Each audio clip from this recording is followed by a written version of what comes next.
students, welcome back. Today we shall going to continue our chapter number 5, Movement towards Independence.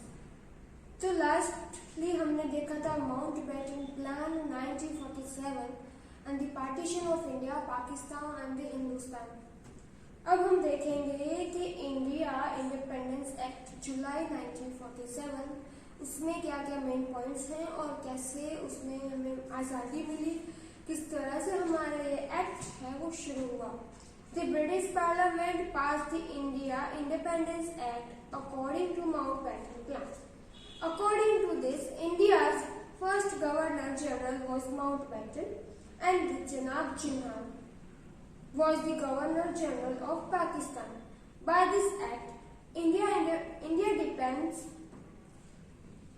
dependent on British rule came to the end. Therefore, Gandhiji considered this act as the one and only, the best and the beneficial act given by the Britishers to India. The last victory of the British government organized a function in New Delhi at the midnight of August 14th. The Union Jack of England was brought down from the pole and the Indian national flag, tricolor, was hoisted. The document attributing the independence to India were handed over by Mountbatten to Sri Rajagopalachari, the first Governor General of Independence India. You have to note this name, Sri Rajagopalachari. That's the first Governor General of Independence India. Entire atmosphere was full of excitement. Entire process of the transfer of power was completed August 15, 1947. Note this date, August 15, 1947 was an excellent dawn for India. All celebrated the first Independence Festival very pleasantly and cheerfully in the entire country. Everywhere people hung Toran and the good omen on doors. Sweets were distributed in schools. Many people who had taken vow felt relieved on its fulfillment, but Gandhiji was shocked due to the partition of India, and therefore he was deeply plunged into grief and drifted into a meditation.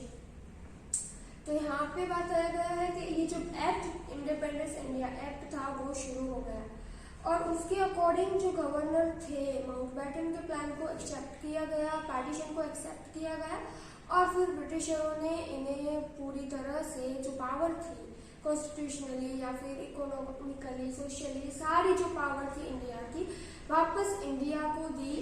और फिर 15 अगस्त 1947 में हमें आज़ादी मिली और ये हम आज़ादी के दिन से सेलिब्रेट कर रहे हैं. तब से सारे जो पूरा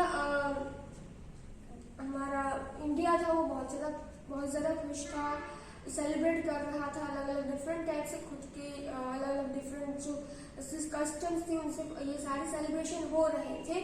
पर गांधी जी थे वो थोड़े शॉक थे और थोड़े दुखी भी थे. क्योंकि हमें आज़ादी मिली तो थी पर बेस्ड ऑन पार्टीशन, यानी कि पाकिस्तान हमसे अलग हो चुका था. इंडिया के दो पार्ट्स, इंडिया जब एक था पाकिस्तान और इंडिया हिंदुस्तान एक थे. पर अब क्या हुआ, आज़ादी मिली पर इसके बेस पर कुछ खो के मिली थी आज़ादी और वो थी पार्टीशन. इंडिया और पाकिस्तान का पार्टीशन जब हुआ उसकी वजह से वो बहुत ज़्यादा दुखी हो गए थे और उन्होंने मेडिटेशन था वो करना शुरू कर दिया इस ग्रिप से बाहर निकलने के लिए. फिर है India becoming independence and the immediate problems of it. हाँ, पर ये जो आज़ादी मिली थी उसकी जो हमने 4th चैप्टर में देखा था उससे कई से पहले ही शुरू हो चुका था ये सब आज़ादी के लिए. यानी कि बहुत से लोगों ने अपनी जान गंवाई है आज़ादी के लिए, बहुत से लोगों ने बहुत कुछ खोया है, बहुत ज़्यादा चीज़ों का बलिदान दिया है, तब जाके हमें ये आज़ादी मिली है और आज हमारा भारत आज़ाद है। India becoming independence and the immediate problems of it. तो अब आज़ाद हुआ जब हमारा भारत, तो फिर उसके बाद भी थोड़ी बहुत सारी प्रॉब्लम थी। तो वो प्रॉब्लम क्या थी इसमें दिया गया है, जैसे कि India and Pakistan to separated. India और पाकिस्तान सेपरेट हो चुके थे। Independent Nations came into the existence as the result of a Mountbatten Plan and India Independence Act 1947।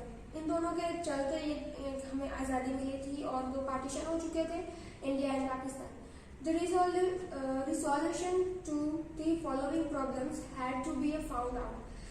Recognition of a military force, disputes over assets and the properties, the debts and the credits problems and the settlement of a refugee, public service and the arrangement of a civil servant and the administrative staff, demarcation of international boundaries on the eastern and the western side of India to be fixed etc। यानी कि ये सारी problems थी, बहुत सारी military force की problems थी, divide करना, फिर से बनाना, सब कुछ जो था फिर से बिल्ड करना था इंडिया के लिए। जो एक तो पार्टीशन हुआ था उस पर ध्यान देना था, फिर हमारी इकोनॉमिकल जो थी प्रॉपर्टी थी वो सारी चीज़ों पे ध्यान देना, वापस में वैसा बनाना जैसा ब्रिटिशरों के आने से पहले था। यानी कि सोने की चिड़िया कहा जाता था हमारा भारत देश। ब्रिटिशरों के आने के बाद सोने की चिड़िया नहीं रही, तो अब बहुत कुछ इंडिया में बदल चुका था और उसकी वजह से प्रॉब्लम्स भी आई थी। तो ये सारी प्रॉब्लम्स हैं जो यहाँ पे दिखाई गई है, वो उसको सॉल्व करने के लिए क्या किया गया था। And the 5 member committee consisting of 2 representatives each from India and the Pakistan was formed under the chairmanship of Lord Mountbatten, and the committee appointed different commissions consisting of the expert of the relevant subject to solve all the problem. In case of any difference of the opinion, both the national admitted to accept the final decision given by an arbitrator consisting of one representative of India and one of the Pakistan under the chairmanship of the former Chief Justice of India. Military Commandant General of India complained the partition of army, military weapons, etc. The British Army left India by the February 28, 1948। यानी कि British army थी वो भारत से कब गई, February 28, 1948 को। All officers and the employee of the administration, military, judiciaries were given opportunity of choosing whether they would serve India or Pakistan। तो यहाँ पे ये सारी चीज़ें बताई गई है कि इसके बाद जब हमारा इंडिया आज़ाद हो गया तो बहुत सारी प्रॉब्लम्स थी वो इंडिया में देखी जाने लगी थी। बहुत सारी चीज़ें जो थी वो यहाँ पे उलट सुलट हो चुकी थी, उन्हें ठीक करना था। और भारत में जो है विभाजन हो गया था, उसकी वजह से 2 कौम थी, 2 कास्ट थी, उनके बीच विभाजन हो चुका था। महात्मा गांधी की हत्या हुई इसके बाद जो भारत जब स्वतंत्र हुआ तो महात्मा गांधी की हत्या भी कर दी गई थी। फिर जो हमारा फार्मिंग डिपार्टमेंट है, कृषि क्षेत्र है, फिर और बहुत सारे जो अलग अलग डिपार्टमेंट है, उसके लिए देश में एकदम पीसफुल एटमॉस्फेयर क्रिएट करना था। बहुत सारी चीज़ें थी जो ये सारी चीज़ें करने के लिए, सारी प्रॉब्लम सॉल्व करने के लिए बहुत सारा टाइम चाहिए था और ये सारी चीज़ों को सॉर्ट आउट करना था। तो हमारा जो मतलब कि हमारा जो चैप्टर था, चैप्टर नंबर 5 यहाँ पे ही कंप्लीट होता है। आगे का चैप्टर हम नेक्स्ट वीडियो में पढ़ेंगे। आपको जो भी चैप्टर के मेन पॉइंट्स थे वो लिखने हैं। हाँ, आज इंडिया बहुत सारी प्रॉब्लम से आगे तो बढ़ चुका है, बहुत सारा सेटलमेंट भी हो चुका है, हर क्षेत्र में आगे बढ़ने की कोशिश कर रहा है, बढ़ भी रहा है, पर कहीं ना कहीं अभी भी थोड़ी बहुत जो को लेकर प्रॉब्लम्स है वो चलती है, यूनिटी को लेकर जो प्रॉब्लम है वो भी अभी तक यहाँ पे प्रेजेंटली हम देख सकते हैं। अब आगे जो है हम नेक्स्ट वीडियो में देखेंगे। तब तक के लिए have a nice day, thank you and take care. आपको इसके सारे एक्सरसाइज के क्वेश्चन आंसर है वो आपकी बुक में लिखने हैं।